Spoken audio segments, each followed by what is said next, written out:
All right. Welcome in, everyone. You're listening to Bulls Central. I am joined with me today by a special guest who has been kind enough to come on the show once again. He's had an incredible career in the field of journalism covering the Chicago Bulls.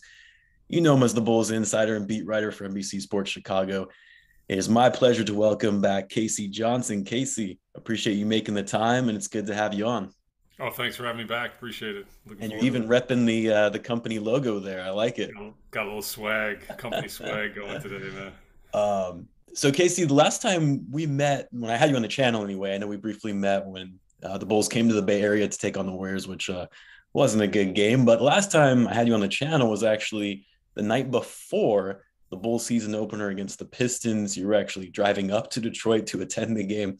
So obviously a lot has happened since you've been on. Now I'll talk about the team, how things are currently going as it relates to the injuries. We'll talk some more about the recent games and upcoming games as well as the trade deadline. But where I wanted to start actually is how the Bulls season has gone thus far as a whole. Now that we're more than halfway through the year, obviously the Bulls are slumping a bit right now. A lot of that is due to the injuries. But overall, how have the Bulls done in general relative to your expectations of the team prior to the start of the season? And what have been some of the biggest surprises for you thus far, anyway? I would probably say that they've exceeded my expectations, and I would guess most people's expectations. I was pretty much on board with them being a solid playoff team, given all the talent that they added in the offseason. But you obviously had question marks about how big of a jump they could make, and how the all the different and new parts would mesh together. And I think by all accounts, before all the injuries kind of derailed things, it was lights out. I mean, DeMar DeRozan to me makes Zach Lavine better. Zach Lavine to me makes DeMar DeRozan better. Lonzo Ball and Alex Caruso make the defense better. You got to give this management team a lot of credit because they did draw some, a decent amount of criticism or skepticism, I should say, more than criticism. Well, probably both, for their moves, and they saw these parts fitting together as well as they have. Uh, yeah, it's been an enjoyable season to cover, a very good product to watch on a nightly basis. And then my biggest surprise, um, I would probably go with Dosunmu. I mean, I probably had him spending a lot of time in Hoffman Estates in the G League team for Windy City Bulls, and here he is starting games and making NBA rookie, or I should say Bulls franchise rookie history with starting a game 9 for 9. We're taping this tonight after the victory over the Thunder. So, man, that dude believes in himself. Said he was a first round talent, and he's certainly proven that on the floor. That's been the biggest surprise for me by far, right? It's the poise and the maturity for which he plays, which I know he wasn't, a one and done rookie like most rookies are in this league, right? He's came out of college his junior year. But I, like you, I figured he's not even going to crack the rotation, partly because there's just such a crowded backcourt. And he took the most of opportunities, right? With Coby White being out at the beginning of the season, you had other guys going into protocols. Obviously now Lonzo Ball, Caruso being injured, Lavine was out for a bit as well, and he's just shown up incredibly well. So that to me by far has been the biggest surprise. I would even say bigger than the surprise of DeMar DeRozan and how well he's been able to play, right? Because we knew he could play. I think he's obviously exceeded our expectations too. But yeah, Io has just been absolutely incredible for sure. I did want to talk about the trade deadline coming up. So there's always a lot of talk and rumors about what the Bulls should do. Who are they going to target? A lot of names have been floated around between Jeremy Grant, Christian Wood, Miles Turner, to really give the Bulls some more size. And then, of course, the Bulls' perspective is, do you trade Coby White or Patrick Williams? They're kind of your most valuable trade pieces, or do you hang on to them? And I say rumors because you know better than anybody. This front office likes to keep things tight-lipped. But given all the recent injuries, what's the latest you're hearing on how the Bulls will be approaching this trade deadline? I would say that the big names that you hear. I mean, let's just focus on Jeremy Grant because that's the one you've heard the Bulls Yeah. linked to the most or rumored to the most. Um, my understanding is that the Bulls are one of the teams that have had, not even, I wouldn't say trade talks, but just like, checking due diligence talks. Like, hey, Sure. throwing out concepts, proposals, or I don't know. They've had conversations with the Pistons. As far as where they stand on them, I have no idea. I don't think you know it would cost a lot to get him.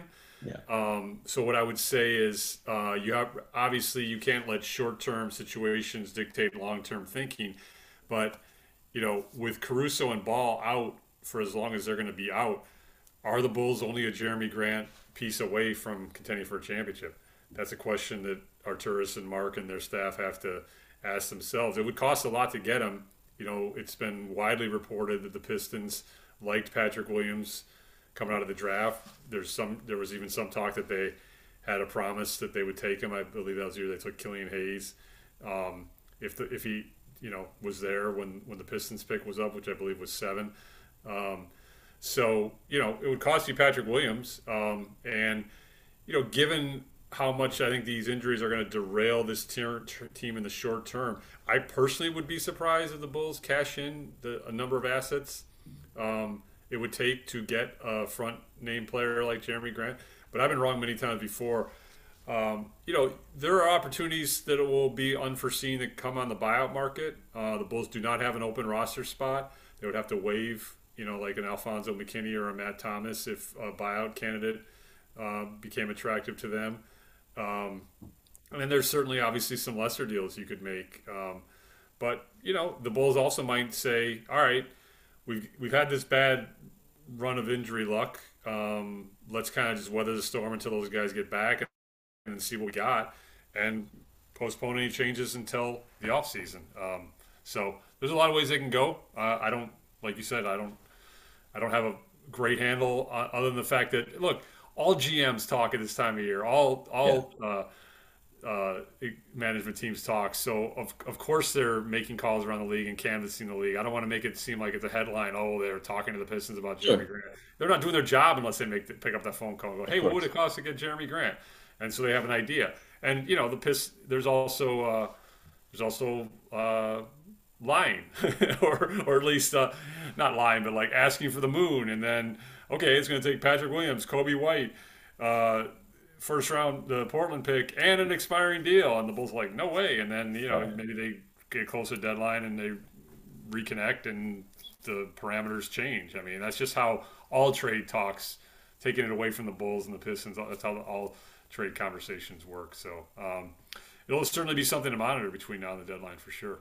You talked about, not necessarily championship window, but does it make sense for the Bulls to, go? Is Jeremy Grant even an all-in type piece, right? Does he then take them to title contention? With the way things are trending right now, do you think it makes sense for the Bulls to make an all-in type of trade, whether it's Jeremy Grant or whoever else it might be? Because to be frank, I don't think anyone expected the Bulls to be contending at the top of the Eastern Conference prior to the start of the season. We knew they were going to be better, but didn't expect them to come out and looking like a potential contender right off the bat, right? And now there is this sort of sentiment across Bulls fans that the championship window is now, because you might not get the same DeMar DeRozan next season at his age. What are your thoughts on that as far as the Bulls making an all-in type move, or does it make sense to just kind of stand pat, especially in light of all their injuries? Maybe it's something in between. Yeah, no, I've always said, prefaced by all this stuff by saying I'm a really bad general manager. I'm a beat writer, but I'm kind of like with you. Here's why.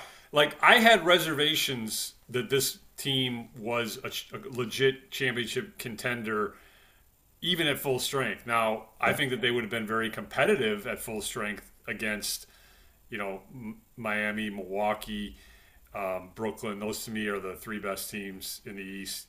Philadelphia would be in that mix too, but I think they would be competitive in a series against any of those 3 teams at full strength. However, I don't think they'd beat any of them. That's just my personal opinion. I could be wrong. So, given that, I think I was skeptical even at full strength, and they will be in theory at full strength come playoff time, but there's rust and rhythm to work through, et cetera, et cetera.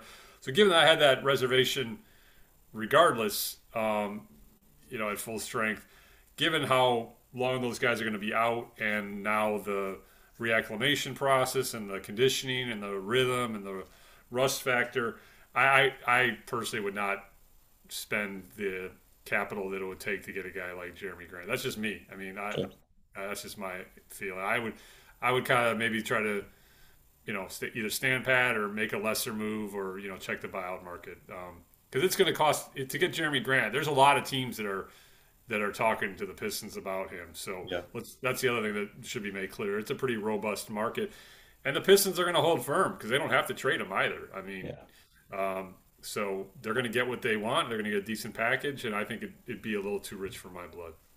And I think the buyout market is probably going to be the most likely scenario. I mean, the luxury that the Bulls have this year, given the fact that they're a better team, right, than what we're used to, right? It's like the buyout candidates didn't want to come to Chicago before, but now you kind of have the luxury of, hey, do I want to go to a winning team that could potentially contend, on a vet minimum deal? Sure, why not? I think that's going to be the most likely scenario. Um, Yeah, and a quick add I would make to that is that gets back to a little bit of a theme that we've talked about before, and all of us on the beat have written about is that Mark Eversley and Arturas Carsuo has come from wide, varied backgrounds. They both work for multiple franchises. They both have tons of connections throughout the league, and I'm not like dissing on John or Gar in that sense, but John and Gar were a one franchise tandem for a long time, and right. they obviously had connections around the league and knew people, but they didn't have quite the network of relationships the way I see it that Arturas and Mark do throughout the league. So Yeah. that's another thing to keep in mind if it gets to the buyout market. No, for sure. I did want to talk about Patrick Williams, though, because there has also been this notion that he could come back this season. What's the latest on his health status? Do you think that it's likely he could be back in time to close out the season? Do you think that even his health could have an impact on whether or not he actually gets traded, right? Like, is his trade value not very high because he's injured? No, because I mean, by any team trading for him would request some medicals and check out how the surgery went and see where the rehab stands. So that to me is a non-starter. That's off the table. Um, I think any guess on Patrick Williams is completely that. It's speculation. Here's why. It's a pretty significant rehab. It could take any variety of twists and turns. That said, if you're asking me to predict, I do think he'll be back at some point. I think he's just gone smoothly to this point. He's clearly on the court doing like spot shooting, things like that. They've been ramping up his conditioning work, etc.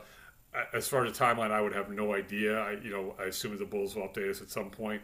But I personally, just my own kind of where my mindset is, I expect him to be back at some point late in the regular season. The Bulls are definitely going to need him, right? At that four spot. They're just so depleted right now. I do want to bring up the recent injury to Alex Caruso, more specifically the play that caused it, the flagrant foul on Grayson Allen. I know, as a writer, reporter, your job, you have to be fair and objective in how you cover the team and the NBA in general, which is why you're so well respected. So I totally get it if you don't want to get into the specifics on how you felt about that incident. But as a fan, of course, I'm curious, and I have to ask, how do you think the incident was handled by the NBA? They gave him a one-game suspension, and specifically the polarizing reaction between Bulls and Bucks fans on the severity of the foul. No, I don't have any problem talking about it. I mean, it was I'll say this first of all. I always look at things from a media perspective because that's what interests me the most, and I'm a journalist, right? So the first thing I would say is like I loved how Billy handled it. I flippin' love that, man, because like I was in Milwaukee and I was asking the questions from the front row, and I've been, as you said, been doing this a long time. So I'm not gonna lie, there are times you kind of ask a question, you kind of just zone out because you're just expecting kind of just like coach speak or what Yeah, have you. the standard response. Yeah, and it was one of those times where like within his first couple of sentences, you're like, oh, okay, pay attention, start tweeting because this is man, he was on fire, and I loved how he really got a forceful and direct point across, but he did it in a respectful manner. I mean, he Yeah. was not like, he had a really good approach to it. So that's the first thing is I love how Billy handled it, and I love how Billy got out in front of it because he was the first one saying, "Hey, man, the league should take a look at this. This guy has a history." So Yeah. he went as specific and as singling out as Billy ever does. So that's the first thing. As far as the length of suspension, I saw stuff cross my Twitter sphere like, "Oh, he should be out for 6 to 8 weeks," like Caruso. As long as Caruso. It's That's not like going to happen. fantasy land. Yeah, that's fantasy land. That just does not happen. In fact, the league probably would have I will also tell you, and this is speaking in general terms, the league views an ejection as kind of partly a suspension. I know what happened in the third Sure, quarter, but sure, the Bucks lost Grayson Allen for the rest of the game, rightfully so. I don't want to make it seem like, ooh, that's the sure. Bucks were you know uh, out wronged by his ejection. No, I mean, but that's kind of they look at an ejection as like a significant punishment because Sure. the Bucks lost him for the rest of the game. So there's that. He did miss the next game. It was for a hip injury. So you can see the league maybe starting to think, okay, well, this guy was kind of already out for a game and a half, and we'll add another game because of the severity of Alex Caruso's injury. They don't often suspend guys for Yeah. flagrant twos. They only suspended him because there was a significant injury. So, I mean, could have they gone 2 games, 3 games for suspension? Probably, but I don't know how that process works. So I wasn't that surprised or I wasn't as outraged as some people that it was only 1 game.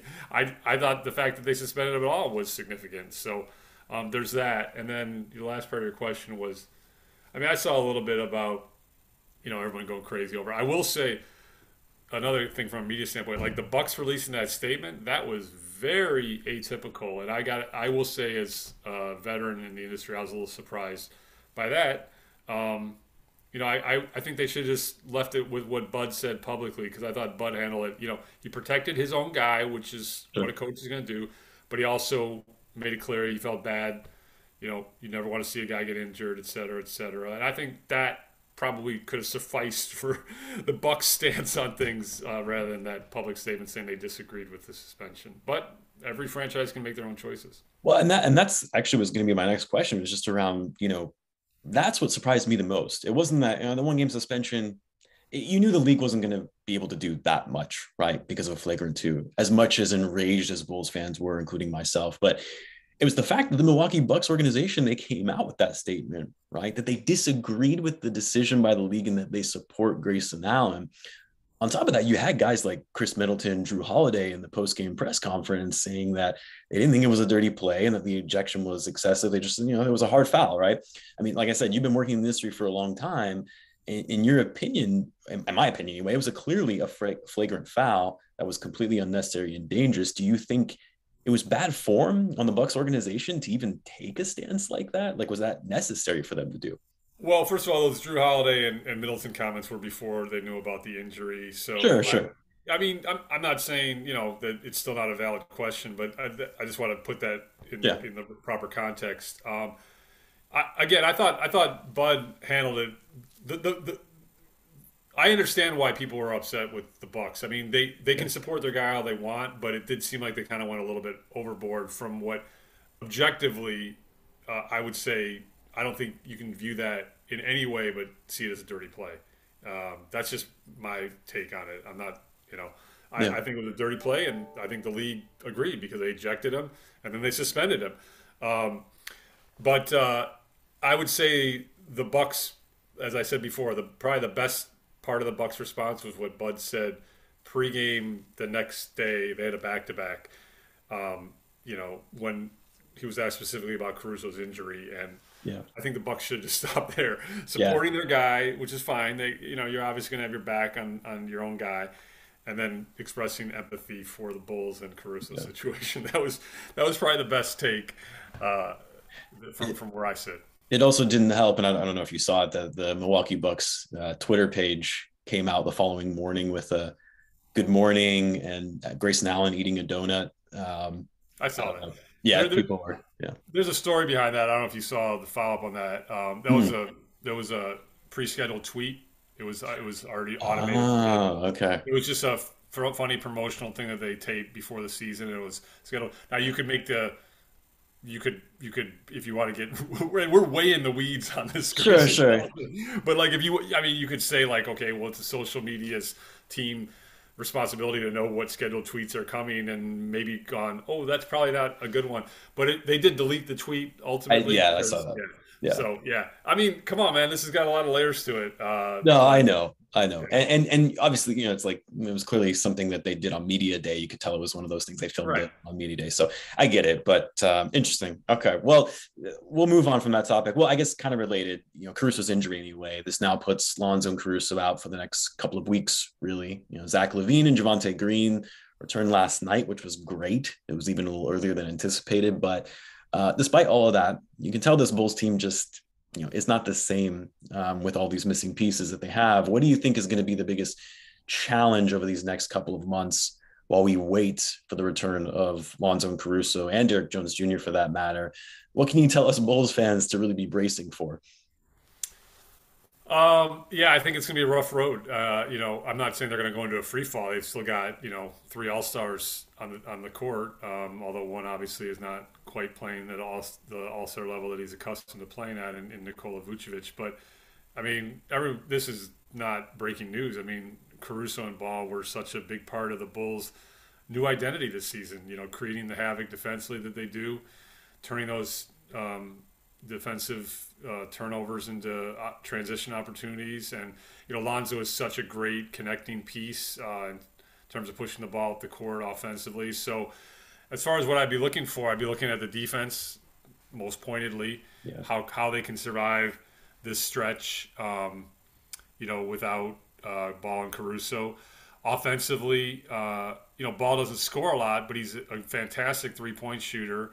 And as I mentioned, a great connecting piece, throw ahead passes, things like that. So offensively, I'm going to be looking at, can Vucevic kind of stabilize things? He's had some huge games like he did against Oklahoma City, and then he's had some really poor games like he did in Orlando. And he's just got to become that reliable third offensive option with Ball not there to kind of serve as the focal point. And then the last thing I would be looking at is, White and even more so Io's roles are going to significantly increase. And for the most part, both have played pretty well. Coby's come back to earth a little bit lately, particularly with his 3-point shot. But Io, can he sustain this playing the minutes that he's going to be playing over the next 6 to 8 weeks? Because, man, he's been incredible over the last 4 or 5 games. He had that one game, I can't remember which one recently, that he didn't play great, but 4 of the 5 games that he started, he's played lights out. Yep. I'd be looking at those 3 kind of main storylines moving forward. So I think I asked you, you guys had a Bulls Talk podcast mailbag. I asked one of the questions. I'll just ask you since I have you here right now. Where do you think the Bulls? How much do you think that they're gonna potentially slip in the standings because of these injuries? All right, well, I'm going to turn your pod on its ear because we answered your questions. All right, I love it. I love you it. check out our pod, and All then right, we'll check out your pod. Okay. sounds good, guys. Check out the Bulls Talk podcast. That way you can get the answers to that one. Okay, so I'll shift to a different question. Then I did want to ask also about Lonzo Ball and his surgery because I believe the last report I saw anyway is that he's still waiting to have surgery, right? Even though the decision to have it was over a week ago. Is there a reason the surgery is being held off or delayed? Because for us fans, like, hey, get the surgery ASAP, because at least I assume anyway that 6 to 8 week timetable really kicks off after the surgery. What's the latest status on Lonzo, and when's he going to have the surgery? Yeah, so Billy Donovan says likely going to be at the end of this week. Okay. We're taping this on a Tuesday, so I would expect in the coming days we'll hear that he underwent successful surgery, because that's what you always hear, successful surgery. And the reason for the delay is, Billy also detailed this. Yeah, they want to strengthen the area around the meniscus before they go in to check out what needs to be done. It's a thing. I'm not a doctor, but there's like a medical term or a sports injury medicine term called prehab. It's like instead of rehab, it's like you're actually strengthening to go into surgery. I remember this from the Derrick Rose days because we heard that phrase a lot. You need to prehab the area that's injured before you go into the surgery. So he's doing about a week of strengthening exercises before he goes into the surgery. But you are absolutely spot on with the clock, the 6 to 8 week clock starting the day of the surgery. So Okay. you're looking at 6 to 8 weeks from the end of this week for his projected return. Okay. And, based on everything that we know, I mean, how do you think the Bulls are going to do? I still think the Bulls are easily going to make the playoffs. Some people are like, oh, are they going to be able, to sustain this? Are they going to slip outside of the play-in window or anything like that? I still think they're going to make the playoffs, but hopefully everyone's healthy, like you mentioned, by the time we reach the playoffs. How do you see the Bulls doing once we get there, right? I mean, this is a lot of these guys have never really been to the playoffs before. It's still a relatively young team. I mean, obviously Vucevic, DeMar, they're the most experienced. What are you kind of anticipating as long as the guys can be healthy? Right. So that'll be the first part of the question. I'm going to speak in generalities here, but I do have some strong opinions on this. Let's start with what you just said. This is assuming they're back, full strength, full health, and I would even throw Patrick Williams in there because I think Patrick Williams, Sure. as I said before, I personally expect him to be a contributor at some point this season. So, assuming full strength, here's what I would say. I've always maintained I do not think this team is good enough to be matchup proof. Like there's some teams that are just so talented, it doesn't really matters what the matchup is. Yeah. They're going to prevail because they have more talent. I think the Bulls are still susceptible to a bad matchup derailing them. And I personally think the Miami Heat are a pretty bad matchup just because of their style of play and their physicality and their switchability. And Bam is such a huge part of what they do. So that'd be kind of my general answer to that. But on the positive side, what I would say is like, and I remember saying this back in preseason, maybe even when I was rolling up to Detroit before the season opener, people were poo-pooing that 4-0 preseason, going, "Oh, it's just preseason." No, man, you saw an identity, you saw Yeah. a style of play, you saw a commitment. These guys are professional. They're unfazed by the moment. They believe in themselves. They have an internal confidence. If they're back at full strength, they're ready to take on anybody. So that mindset and that style of play, if they're healthy and at full strength, will prevail. And I think whoever they play, they're going to give that team fits.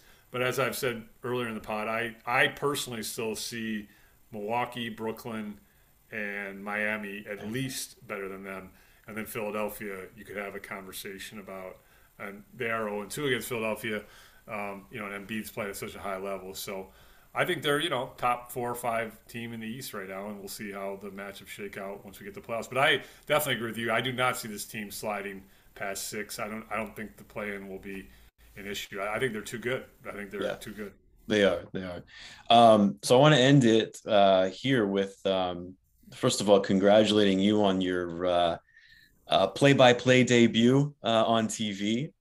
That was great to hear. But I want to hear the story about how that even transpired. I assume it was sort of like a 15 minutes away from game time. Hey, KC, can you do play-by-play while we figure out what's going on with Adam? Well, it was actually 3 minutes before Oh my tip-off, God.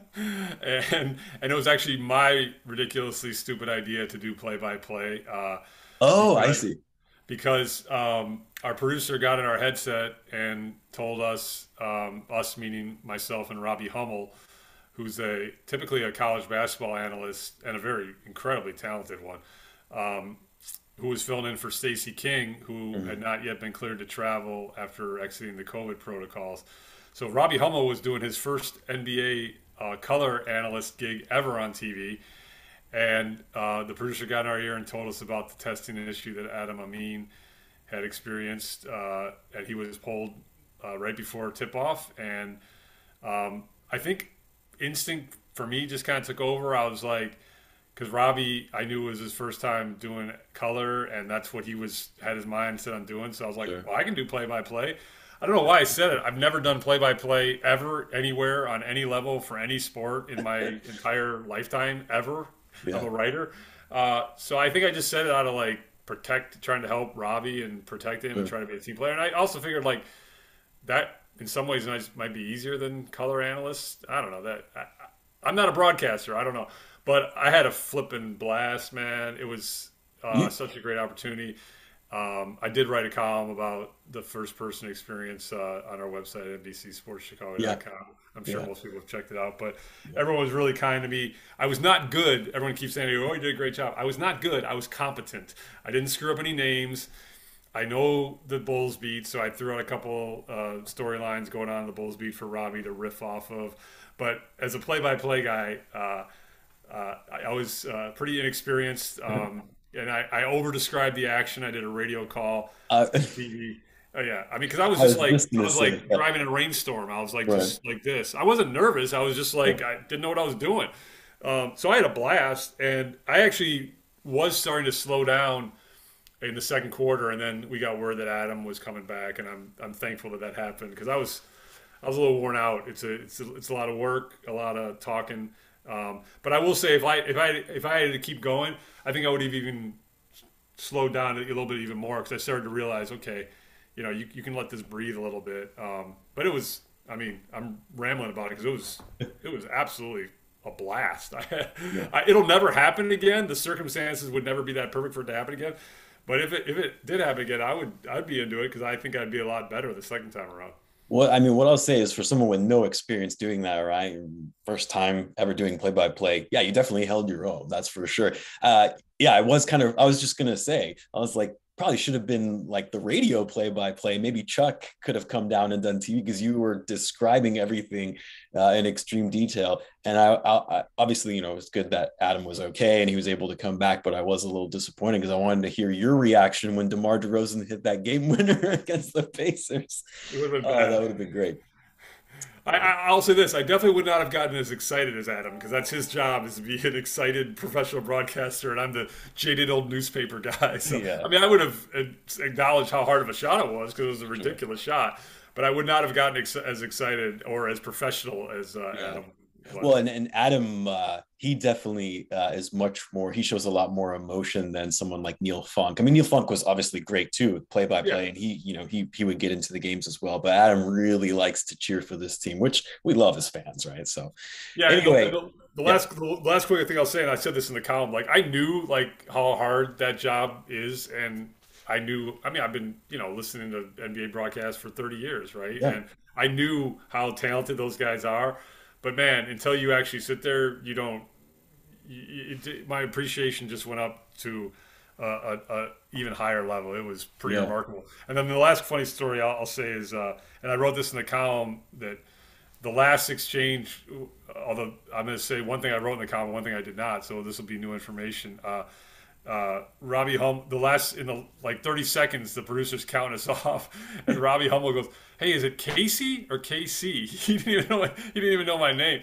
But then Oh man, so that is a story anecdote I put in the column. This is yeah, new.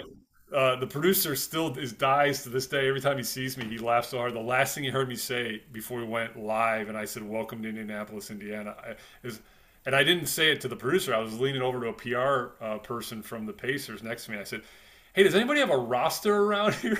I didn't even have a roster in front of me. I'm the play-by-play guy, the substitute play-by-play guy. I don't even have a roster in front of me. And they had signed like three new 10-day guys like that day or the day before. So the producer still laughs. Mark Brady's his name, great guy. That's He hilarious. still laughs about that. That's the last thing he heard me say before we went live to air was, "Hey, does anybody have a roster around The here?" play-by-play guys asking for a roster right before they go live. That's great.